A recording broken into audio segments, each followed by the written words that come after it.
So good morning. So chemistry second year Telugu medium.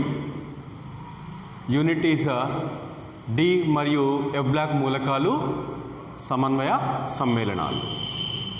Topic పరివర్తన మూలకాల సాధారణ ధర్మాలు. ఓకే, ఫస్ట్ వన్, పరివర్తన మూలకాల పరమాణు అయానిక పరిమాణాలలో మార్పులు ఎలా ఉంటాయి? పరివర్తన మూలకాలని మనకు 3D series, 4D, 5D and 6D సిరీసెస్గా చెప్పిన. మనకున్నటువంటి వాటిలో 3D, 4D and 5D series మూలకాల యొక్క పరమాణు మరియు అయానిక పరిమాణంలో మార్పులు ఏ విధంగా ఉంటాయో చూద్దాం. దెన్ స్కాండియం, ఇట్రియం, లాంథనం ఇవి థర్డ్ బి గ్రూప్ మూలకాలు. లేదంటే థర్డ్ గ్రూప్ మూలకాలు. స్కాండియం, ఇట్రియం, లాంథనం వీటిలో పైనుంచి కిందికి పరమాణు సంఖ్య పెరిగే కొద్దీ పరమాణు పరిమాణము పెరుగుతుంది. ఓకే, దెన్ అయితే ఇలాంటి మార్పు మిగతా మూలకాలలో మనం చూడలేం. టైటానియం, జిర్కోనియం, హాఫ్నియం వీటిలో చూసినప్పుడు పరమాణు సంఖ్య టైటానియం నుంచి జిర్కోనియంకు పెరిగిన కొద్దీ పరమాణు పరిమాణము పెరిగింది. కానీ జిర్కోనియం నుంచి హాఫ్నియంకు వచ్చేసరికి పరమాణు పరిమాణంలో మనకి వ్యత్యాసం అనేది చూడలేం. దీనికి 1.6 దెన్ 1.6 యాంగ్స్ట్రమ్స్ జిర్కోనియంకు ఉంటే దెన్ హాఫ్నియంకు వచ్చేసరికి 1.59 యాంగ్స్ట్రమ్స్ మాత్రమే ఉంటుంది. దీనికి గల కారణం ఏంటి అన్నప్పుడు మనకి లాంథనం 57 తర్వాత నెక్స్ట్ 58 సీరియం టు లుటీషియం 71 ఈ మూలకాలు థర్డ్ బి గ్రూప్ మూలకాలకు సంబంధించినవి, లేదంటే థర్డ్ గ్రూప్ మూలకాలకు సంబంధించి. ఈ లాంథనైడ్స్ 57 అంటే లాంథనం 57 తర్వాత సీరియం నుంచి లుటీషియం వరకు ఉన్న 14 మూలకాలలో లాంథనైడ్ సంకోచాన్ని చూస్తాం. ఈ లాంథనైడ్ సంకోచము ఫలితంగా ఈ లాంథనైడ్ సంకోచం యొక్క ఎఫెక్ట్ అనేది హాఫ్నియం మీద చాలా గరిష్టంగా ఉంటుంది. ఓకే, ఎందుకు? వీటిలలో హాఫ్నియంలో మనకి భేదాత్మక ఎలక్ట్రాన్ Dn-1 d ఆర్బిటాలలోకి చేరే క్రమంలో వీటికంటే ముందు ఉన్నటువంటి మూలకాలు దీనికి అంతర్గతంగా సీరియం నుంచి లుటీషియం వరకు ఉన్నటువంటి మూలకాలలో F ఆర్బిటాలు ఆల్రెడీ ఎలక్ట్రాన్ల చేత నింపబడి ఉన్నాయి. కాబట్టి వీటిలో పరిరక్షక ప్రభావము అనేది చాలా తక్కువ. సీరియం నుంచి లుటీషియం వరకు ఉన్నటువంటి మూలకాల లాంథనైడ్లలో పరిరక్షక ప్రభావం అనేది చాలా తక్కువ. కాబట్టి వీటిలో మనకి కేంద్రకం యొక్క ఆవేశము వేలెన్సీ ఆర్బిట్ మీద గరిష్టంగా ఉంటుంది. ఓకే, గరిష్టంగా ఉంటుంది. కాబట్టి మనకి జిర్కోనియం యొక్క పరమాణు సైజు ఎక్కువ 1.60 యాంగ్స్ట్రమ్స్ ఉన్నప్పటికీ కూడా హాఫ్నియంలో 1.59 ఉండడానికి గల కారణము లాంథనైడ్ సంకోచము ఫలితంగా వీటిలో హాఫ్నియంలో పెరగాల్సినటువంటి సైజు కంటే పెరగకుండా తక్కువగా ఉంటుంది.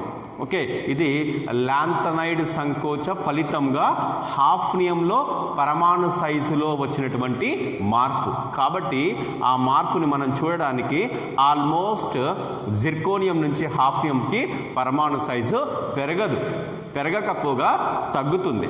1.60 యాంగ్స్ట్రమ్స్ ఉంటే 1.59 యాంగ్స్ట్రమ్సే ఉంటుంది. కాబట్టి జిర్కోనియం అండ్ హాఫ్నియంలు వాటి యొక్క పరమాణు సైజులు అనేవి సుమారు సమానంగా ఉంటాయి. కాబట్టి వీటిలో పరమాణు పరిమాణంలో పెరుగుదల అనేది ఉండదు. అట్ ది సేమ్ టైం మనకి హాఫ్నియం 72 నుంచి దెన్ మెర్క్యూరీ, హైడ్రోజనం 80 వరకు కూడా పరమాణు సైజులు అనేవి సాధారణంగా మనకి 4D శ్రేణి మూలకాలు 4D శ్రేణి మూలకాల యొక్క పరమాణు సైజులకు ఇంచుమించు సమానంగా ఉంటాయి కాబట్టి ఎస్ 4D మరియు 5D శ్రేణి మూలకాలలో 4D మరియు 5D శ్రేణి మూలకాలు సుమారు సమానమైనటువంటి సైజును ఒకే పరమాణు లేదంటే అయానిక సైజుని కలిగి ఉండటకు గల కారణము లాంథనైడ్ సంకోచ ఫలితమే. లాంథనైడ్ సంకోచ ఫలితంగా దెన్ ఎస్ మనకి 4D అండ్ 5D శ్రేణి మూలకాల యొక్క పరమాణు పరిమాణాలు సుమారు సమానంగా ఉంటాయి, వాటిలో పెరుగుదల అనేది ఉండదు. కానీ 3D శ్రేణి మూలకాలలో పరిశీలించినప్పుడు మాత్రం 3D శ్రేణి మూలకాలలో సాధారణంగా పరమాణు సైజులు అనేవి మనకి 3Dకి 4Dకి మధ్య వ్యత్యాసం అనేది ఉంటుంది. కాబట్టి దీని ఈ మార్పుని ఈ వేరియేషన్ని చూపించడానికి మనం ఈ విధంగా తీసుకున్నాం. దెన్ 3D శ్రేణి మూలకాల యొక్క పరమాణు సైజులతో పోల్చినప్పుడు 4D శ్రేణి మూలకాల యొక్క పరమాణు పరిమాణాలు ఎక్కువగా ఉంటాయి, కానీ 4D మరియు 5D శ్రేణి మూలకాల యొక్క పరమాణు సైజులు మాత్రం సుమారు సమానంగా ఉండడానికి గల కారణము లాంథనైడ్ సంకోచము. కేవలము మనకి స్కాండియం ఇట్రియం లాంథనంలలో మాత్రమే పైనుంచి కిందికి పరమాణు సంఖ్య పెరిగే కొద్దీ పరమాణు పరిమాణాలు పెరుగుతాయి, గ్రూప్ ధర్మాన్ని పాటించును. కానీ మిగతా వాటిలో ఆ విధంగా చూడలేము. దీనికి గల కారణము లాంథనైడ్ సంకోచ ఫలితమే. నెక్స్ట్ వన్ మీకు వేట్లను 3D శ్రేణి మూలకాల్లోనైనా సరే 4D అండ్ 5D శ్రేణి మూలకాలలోనైనా సరే సాధారణంగా వీటి యొక్క పరమాణు సైజులు అనేవి చాలా ఎక్కువగా ఉన్నాయి. ఇప్పుడు జింక్ క్యాడ్మియం మెర్క్యూరీలతో పోల్చినప్పుడు స్కాండియం ఇట్రియం లాంథనముల యొక్క పరమాణు సైజులు అనేవి ఎక్కువగా ఉన్నాయి. క్రమంగా పరమాణు సంఖ్య పెరుగుతున్న కొద్దీ పరమాణు పరిమాణం అనేది తగ్గుతూ వచ్చింది. చివరగా మనకి తర్వాత కాపర్ నుంచి జింక్ వైపుకి వెళ్ళినప్పుడు, దెన్ నెక్స్ట్ వన్ సిల్వర్ నుంచి క్యాడ్మియం వైపుకి వెళ్ళినప్పుడు, దెన్ ఆరం నుంచి మెర్క్యూరీ వైపుకి వెళ్ళినప్పుడు వీటి యొక్క పరమాణు సైజులు అనేవి మళ్ళీ పెరుగుదల అనేది చూస్తున్నాం. దీనికి గల కారణం ఏంటి అన్నప్పుడు సాధారణంగా మనకి 3D 4D అండ్ 5D శ్రేణి మూలకాలలో భేదాత్మక ఎలక్ట్రాన్ అంతర n-1 d ఆర్బిటాలలోనికి చేరుతూ ఉంది. క్రమంగా చేరుతున్న కొద్దీ కేంద్రకం యొక్క ఆవేశం అనేది పాజిటివ్ ఛార్జ్ పెరుగుతూ అవుతుంది. కేంద్రకం యొక్క ఆవేశము పెరుగుతున్నప్పుడు సాధారణంగా బాహ్య శక్తి స్థాయి మీద దాని యొక్క ప్రభావము ఎక్కువగా ఉండడం వల్ల మనకి పీరియడ్లో సాధారణంగా పరమాణు సంఖ్య పెరుగుతున్న కొద్దీ పరమాణు సైజుల యొక్క పరిమాణంలో మాత్రం మనకి వ్యత్యాసం అనేది పరమాణు సైజు అనేది క్రమంగా తగ్గుతూ ఉంటుంది. దానికి గల కారణము భేదాత్మక ఎలక్ట్రాన్ n-1 d ఆర్బిటాలలోకి అంతర కక్షల్లోకి ప్రవేశించడమే. అంటే కొత్త కక్షల్లోకి చేరడం అనేది ఉండదు, అంతర కక్షల్లోకే చేరుతూ ఉంది. ఫలితంగా నెక్స్ట్ వన్ కానీ కేంద్రకం యొక్క ఆవేశం మాత్రం పెరుగుతూ ఉంటుంది. కాబట్టి కేంద్రకం యొక్క ఆవేశము యొక్క ప్రభావము వేలెన్సీ ఆర్బిట్ పై ఉండడం వల్ల కేంద్రకం యొక్క మనకి కేంద్రక ఆవేశం యొక్క ఫలితంగా వేలెన్సీ ఆర్బిట్లో ఉన్నటువంటి ఎలక్ట్రాన్లని తన వైపుకు ఆకర్షించడం ఫలితంగా మనకి స్కాండియం ఇలా ఉంటే మనకి జింక్ వైపుకి వచ్చేసరికి సైజ్ అనేది తగ్గుతా పోతా ఉంది. ఓకే, దెన్ అయితే కాపర్ నుంచి జింక్కి, సిల్వర్ నుంచి క్యాడ్మియంకు, ఆరం నుంచి మెర్క్యూరీకి వచ్చినప్పుడు మళ్ళీ సైజు పెరగడానికి గల కారణం ఏంటి అని అంటే చేరినటువంటి చేరినటువంటి ఎలక్ట్రాన్ అంతర కక్షల్లో n-1d ఆర్బిటాలలో చేరినటువంటి ఎలక్ట్రాన్లకి మధ్య వికర్షణ ఫలితంగా కొద్దిగా ఎలక్ట్రాన్ యొక్క మేఘం అనేది విస్తరించడం ఫలితంగా పీరియడ్లో స్కాండియం నుంచి జింక్ వరకు క్రమంగా నికెల్ కాపర్ వరకు తగ్గినప్పటికీ కూడా తర్వాత కాపర్ నుంచి జింక్కి పరమాణు సైజు పెరగడం, దాని సిల్వర్ నుంచి క్యాడ్మియంకి పరమాణు సైజు పెరగడం, ఆరం నుంచి మెర్క్యూరీకి పరమాణు సైజు పెరగడానికి గల కారణం ఏంటి అని అంటే అంతర కక్షల్లో ఉన్నటువంటి ఎలక్ట్రాన్ల మధ్య వికర్షణ ఫలితంగా ఎలక్ట్రాన్ యొక్క మేఘము పరమాణువులో అనేకమైనటువంటి ఎలక్ట్రాన్లు ఆర్బిట్స్లో ఉంటున్నాయి. ఈ ఆర్బిట్స్ ఎలక్ట్రాన్ యొక్క క్లౌడ్ అనేది ఎక్స్పాన్షన్ అవుతుంది, ఫలితంగా పరమాణు సైజు అనేది జింక్ క్యాడ్మియం మెర్క్యూరీలో పరమాణు సైజులు అనేవి వాటి ముందున్నటువంటి మూలకాలతో పోల్చినప్పుడు ఎక్కువగా ఉంటాయి. ఇది మనకి పరివర్తన మూలకాల పరమాణు అయానిక పరిమాణాలలో మార్పులు. అంటే ఓవరాల్గా వీటిలో 4D అండ్ 5D శ్రేణి మూలకాల యొక్క పరమాణు అయానిక సైజులను లాంథనైడ్ సంకోచము ప్రభావితము చేస్తుంది. ఓకే, ఇది దీనికి సంబంధించి. Next one ionisation ఎంథాల్పీలు.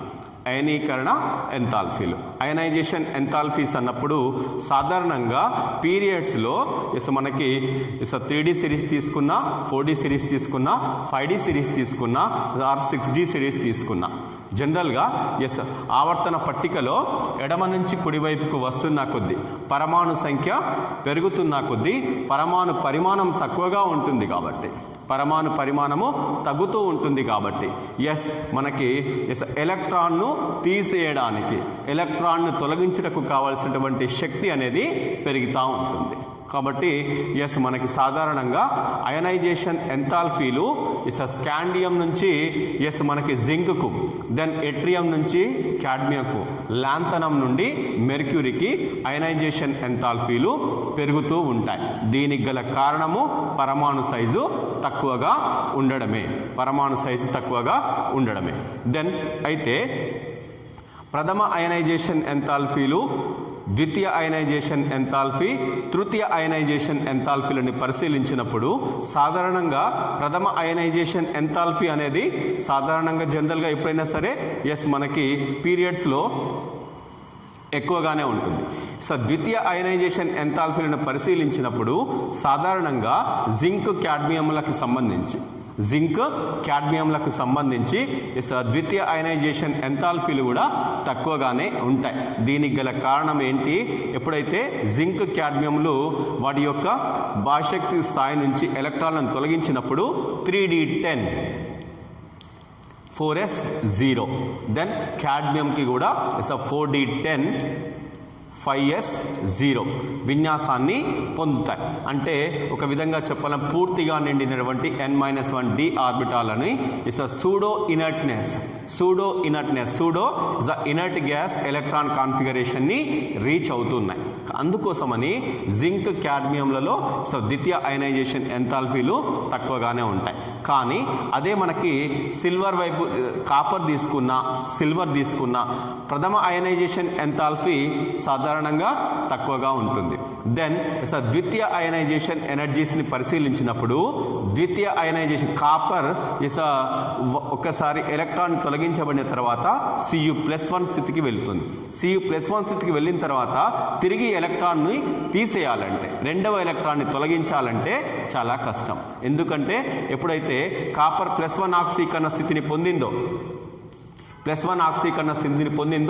3D10 4s0, then ఇంకా +2 ఆక్సీకరణ స్థితి పొందాలి అని అంటే d ఆర్బిటాల్స్ నుంచి ఎలక్ట్రాన్ని తొలగించాలి అన్నప్పుడు మనకి D10 కాన్ఫిగరేషన్ స్టేబుల్ కాబట్టి, స్థిరమైన ఎలక్ట్రాన్ విన్యాసం కాబట్టి ఇంక రెండవ ఎలక్ట్రాన్ని తొలగించాలంటే ఎక్కువ మొత్తంలో శక్తి అనేది అవసరం. అంటే కాపర్ సిల్వర్లలో జనరల్గా మనకి ఆరంలలో తీసుకున్నప్పుడు మనకి ద్వితీయ అయనైజేషన్ ఎంథాల్పీలు అనేవి ఎక్కువగా ఉంటాయి. అదే జింక్లో మాత్రం తృతీయ అయనైజేషన్ ఎంథాల్పీ చాలా ఎక్కువగా ఉంటుంది. ఎందుకు? ద్వితీయ అయనైజేషన్ ఎంథాల్పీ ఫలితంగా ద్వితీయ అయనైజేషన్ ఎనర్జీ ఫలితంగా ఇక్కడ 3d10 పొందింది. ఎస్, మళ్ళీ తిరిగి ఎలక్ట్రాన్ తీయాలి అని అంటే అత్యధిక మొత్తంలో శక్తి అవసరము కాబట్టి జింక్కి తృతీయ అయనైజేషన్ ఎంథాల్పీలు అనేవి ఎక్కువగా ఉంటాయి. అయితే ఓవరాల్గా సాధారణంగా తీసుకున్నప్పుడు మనకి 3d 4d 5d సిరీస్ ఎలిమెంట్స్లో సాధారణంగా ఎడమ నుంచి కుడివైపుకు పరమాణు సంఖ్య పెరుగుతున్న కొద్దీ పరమాణు పరిమాణము తగ్గుట ఫలితంగా కేంద్రకం యొక్క ఆవేశము వేలెన్సీ ఆర్బిట్ పైన గరిష్టంగా ఉంటుంది. ఫలితంగా మనం ఎలక్ట్రాన్లను తొలగించుట అనేది అయనైజేషన్ ఎంథాల్పీలు అనేవి సాధారణంగా మనకి 3d 4d 5d సిరీసెస్లో ఎడమ నుంచి కుడివైపుకు అయనైజేషన్ ఎంథాల్పీలు ఎక్కువగా ఉంటాయి. దెన్ తర్వాత నెక్స్ట్ వన్ ఆక్సీకరణ స్థితులు. సాధారణంగా పరివర్తన మూలకాల యొక్క ప్రత్యేక ధర్మాలలో ఆక్సీకరణ స్థితులు కూడా ఒకటి. ఓకే, దెన్ అయితే ఏంటి అన్నప్పుడు సాధారణంగా పరివర్తన మూలకాలు బహుళ ఆక్సీకరణ స్థితులను ప్రదర్శిస్తాయి. బహుళ ఆక్సీకరణ వేరియబుల్ ఆక్సిడేషన్ స్టేట్స్ బహుళ ఆక్సీకరణ స్థితులను చూపుట ఈ యొక్క ప్రత్యేక ధర్మం. ఎందుకు బహుళ ఆక్సీకరణ స్థితులను చూపిస్తాయి అన్నప్పుడు వీటిలో మనకి ఎలక్ట్రాన్ కాన్ఫిగరేషన్ని పరిశీలించినప్పుడు దెన్ ఫర్ ఎగ్జాంపుల్ మనకి ఏదైనా సరే తీసుకోండి, టైటానియం తీసుకున్నా, వెనడియం తీసుకున్నా, క్రోమియం తీసుకున్నా, మ్యాంగనీస్ తీసుకున్నా, జనరల్గా మనకి ఫర్ ఎగ్జాంపుల్ టైటానియం తీసుకున్నారు అనుకోండి, titanium 22, then organ 3d2 4s2 then వీటిలో n-1 d ఆర్బిటాళ్ళు, then here is a ns n-1 d మరియు ns బాహ్య శక్తి స్థాయి మరియు అంతర శక్తి స్థాయిలో ఉన్నటువంటి డి ఉపస్థాయిల మధ్య శక్తి భేదం అనేది చాలా తక్కువ. Okay, n-1 d and ns మధ్య శక్తి స్థాయిలో వ్యత్యాసం అనేది తక్కువగా ఉంటుంది. తక్కువగా ఉండడం ఫలితంగా ns అవుటర్ ఆర్బిట్లో ఉన్నటువంటి ఎలక్ట్రాన్లు, నెక్స్ట్ వన్ అంతర కక్ష అయినటువంటి n-1 కక్షలోని డి ఉపశక్తి స్థాయిలోని ఆర్బిటాలలో ఉన్నటువంటి ఎలక్ట్రాన్లు సాధారణంగా బంధాలలో పాల్గొంటాయి. ఓకే, కెమికల్ బాండింగ్లో ఇన్వాల్వ్ అవుతాయి, కెమికల్ బాండింగ్లో రసాయన బంధాల్లో పాల్గొంటాయి. కాబట్టి వీటిలో బహుళ ఆక్సీకరణ స్థితులను చూపిస్తాం. సాధారణంగా మనకి ఫస్ట్ గ్రూప్ తీసుకున్న, సెకండ్ గ్రూప్ తీసుకున్న, ఫస్ట్ గ్రూప్ ఎలిమెంట్స్లో ఆల్కలీ మెటల్స్ వీటిలో సాధారణంగా +1 ఆక్సీకరణ స్థితిని చూస్తాం. సెకండ్ గ్రూప్ ఎలిమెంట్స్లో తీసుకుంటే సాధారణంగా +2 ఆక్సీకరణ స్థితిని చూస్తుంటాం. కానీ వీటిలో బహుళ ఆక్సీకరణ స్థితులను ప్రదర్శించడానికి గల కారణం ఏంటి అని అంటే బాహ్య శక్తి స్థాయి మరియు అంతర శక్తి స్థాయిలో ఉన్నటువంటి డి ఆర్బిటాలలోని ఎలక్ట్రాన్లు రసాయన చర్యల్లో పాల్గొనడమే. ఎందుకనగా ns మరియు n-1 d ఆర్బిటాల మధ్య శక్తి భేదము చాలా తక్కువ. కావున ఇవి ns మరియు n-1 d ఆర్బిటాలలోని ఎలక్ట్రాన్లు రసాయన బంధంలో పాల్గొనుట ఫలితంగా అవి బహుళ ఆక్సీకరణ స్థితులను చూపిస్తాయి.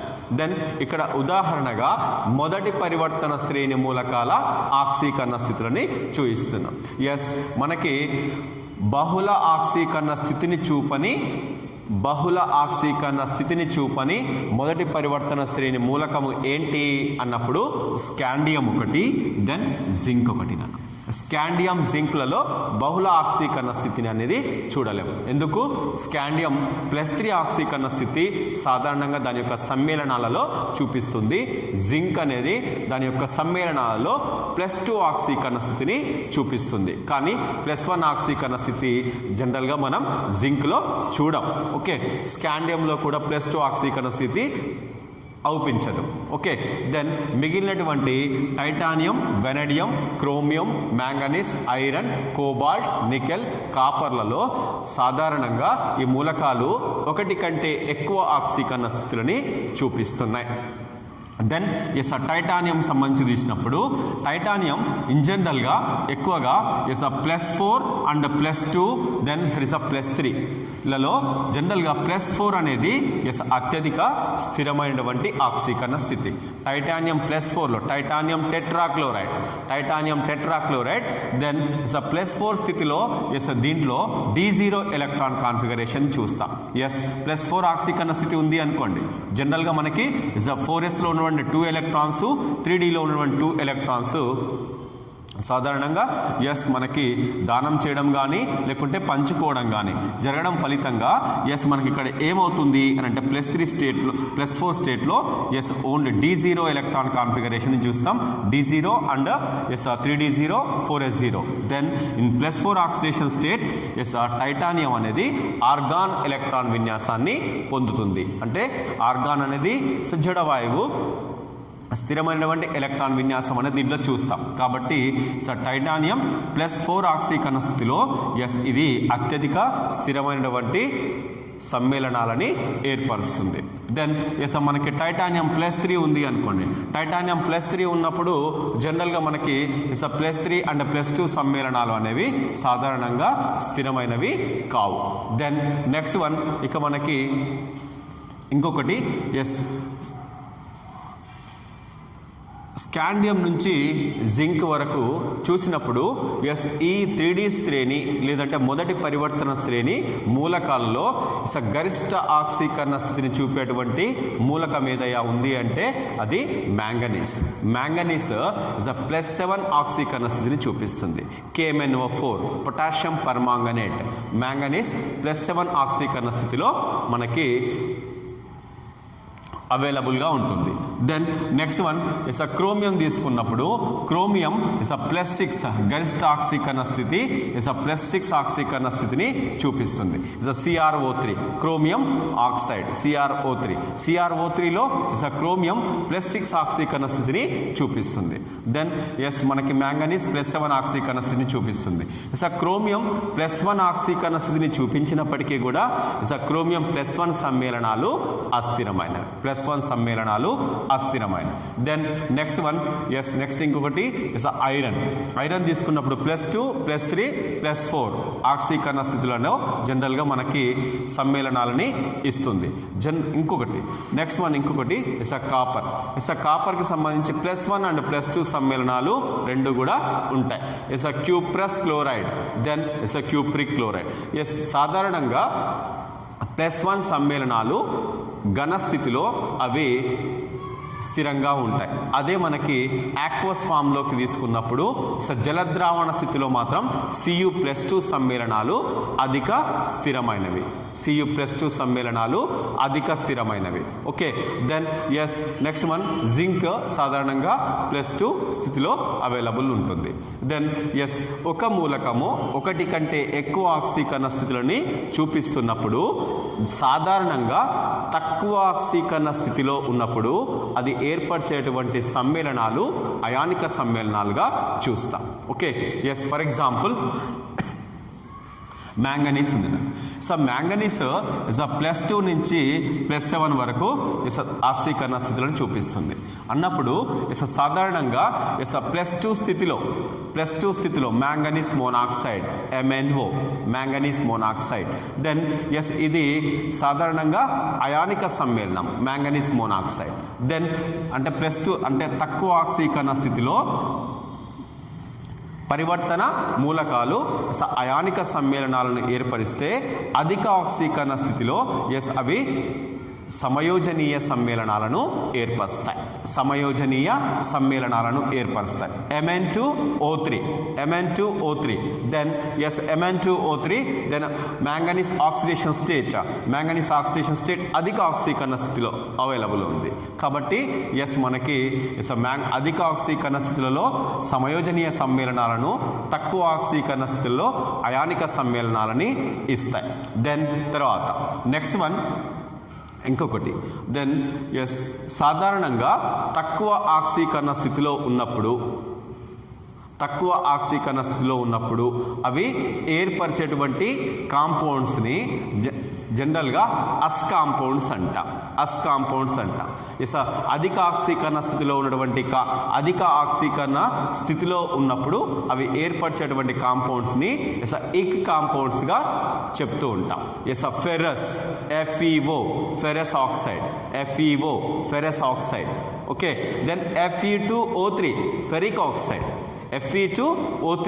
దెన్ ఫెరస్ ఆక్సైడ్లో ఐరన్ అనేది +2 ఆక్సీకరణ స్థితిని చూపిస్తే ఫెరిక్ ఆక్సైడ్లో ఐరన్ +3 ఆక్సీకరణ స్థితిని చూపిస్తుంది. కాబట్టి అధిక ఆక్సీకరణ స్థితులలో అవి ఏర్పరిచేటువంటి సమ్మేళనాలని ఎక్ కాంపౌండ్స్గా, దెన్ తక్కువ ఆక్సీకరణ స్థితిలో అవి ఏర్పరిచేటువంటి సమ్మేళనాలని అస్ కాంపౌండ్స్గా చెప్తూ ఉంటాం. దెన్ తర్వాత నెక్స్ట్ వన్ ఇంకొకటి, తక్కువ ఆక్సీకరణ స్థితిలో ఉన్నప్పుడు అవి మంచి రెడ్యూసింగ్ ఏజెంట్స్గా పనిచేస్తాయి. ఫర్ ఎగ్జాంపుల్ మ్యాంగనీస్ ఉంది. మ్యాంగనీస్ +2 ఆక్సీకరణ స్థితిలో సాధారణంగా Mn+2 ఆక్సీకరణ స్థితిలో ఇది మంచి రెడ్యూసింగ్ ఏజెంట్గా, క్షేకరణిగా పనిచేస్తుంది. క్షేకరణి అనేది వేరే పదార్థాన్ని క్షేకరణం చేస్తూ తాను ఆక్సీకరణం నొందుతుంది. ఓకే, మ్యాంగనీస్ +2 ఆక్సీకరణ స్థితిలో ఇది రెడ్యూసింగ్ ఏజెంట్గా పనిచేస్తూ ఉంది. రెడ్యూసింగ్ ఏజెంట్స్ క్షేకరణులు వేరే పదార్థాలను క్షేకరణం చేస్తూ తాము ఆక్సీకరణం నొందుతాయి. ఓకే, సాధారణంగా ఏవైనా సరే ఈ పరివర్తన లోహాలు తక్కువ ఆక్సీకరణ స్థితులలో అవి మంచి క్షేకరణులుగా పనిచేస్తే, నెక్స్ట్ వన్ అధిక ఆక్సీకరణ స్థితులలో అవి మంచి ఆక్సిడైజింగ్ ఏజెంట్స్గా పనిచేస్తాయి. అధిక ఆక్సీకరణ స్థితులలో మంచి ఆక్సిడైజింగ్ ఏజెంట్స్గా పనిచేస్తాయి. క్రోమియం ఉంది. క్రోమియం +6 ఆక్సిడేషన్ స్టేట్ని తీసుకున్నప్పుడు +6 ఆక్సిడేషన్ స్టేట్లో క్రోమియం మంచి ఆక్సీకరణిగా పనిచేస్తుంది. Potassium dichromate K2Cr2O7. పొటాషియం డైక్రోమేట్లో క్రోమియం ఆక్సీకరణ స్థితి +6. ఓకే, ఆమ్ల మాధ్యమంలో పొటాషియం డైక్రోమేట్ మంచి ఆక్సీకరణిగా పనిచేస్తుంది. అంటే పరివర్తన లోహాలు అధిక ఆక్సీకరణ స్థితిలో మంచి ఆక్సీకరణులుగా, తక్కువ ఆక్సీకరణ స్థితులలో అవి మంచి క్షేకరణులుగా పనిచేస్తూ ఉన్నాయి. దెన్ నెక్స్ట్ వన్ ఇంకొకటి ఏంటి అని అంటే, పరివర్తన మూలకాలు బహుళ ఆక్సీకరణ స్థితులను ప్రదర్శిస్తాయి అని చెప్తున్నా. అయితే మనకి సాధారణంగా గ్రూపులలో చూసినప్పుడు మనకి